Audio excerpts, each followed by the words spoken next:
যদি এই 7টি জিনিস আপনার ঘরে থাকে তাহলে আপনার ভাগ্য বদলে যাবে। নবী করিম সাল্লাল্লাহু আলাইহি ওয়াসাল্লাম এই 7টি জিনিসকে অবশ্যই ঘরে রাখতে বলেছেন। নাম্বার 1, জমজম পানি। এটি দুনিয়ার সবচাইতে পবিত্র এবং বরকতময় পানি। প্রতিটি মুসলিমই এই পানি পান করতে চায়, আর আমরা এটাও জানি যে এটার কতটা ফজিলত এবং ফায়দা রয়েছে। নাম্বার 2, কালো জিরা, যেটা আমরা খাবারে অবশ্যই ব্যবহার করব। নাম্বার 3, জয়তুন। কুরআনে আল্লাহ তাআলা জয়তুনের কসম খেয়েছেন। এখান থেকেই আপনি আন্দাজ করতে পারেন এটার কতটা ফায়দা আর ফজিলত রয়েছে। নাম্বার 4, খেজুর। যদি আজোয়া খেজুর হয় তাহলে ভালো, না হলে যেটা পান সেটাই ব্যবহার করবেন। নাম্বার 5, মধু। বন্ধুরা, হাদিসে মধুর কথা অনেকবার উল্লেখ করা হয়েছে।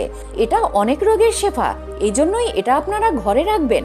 নাম্বার 6, সিরকা, যাকে প্রিয় নবী সাল্লাল্লাহু আলাইহি ওয়াসাল্লাম ঘরে রাখতে বলেছেন। নাম্বার 7, কুরআন। কিন্তু একে শুধু ঘরে রাখলেই চলবে না, পড়তেও হবে।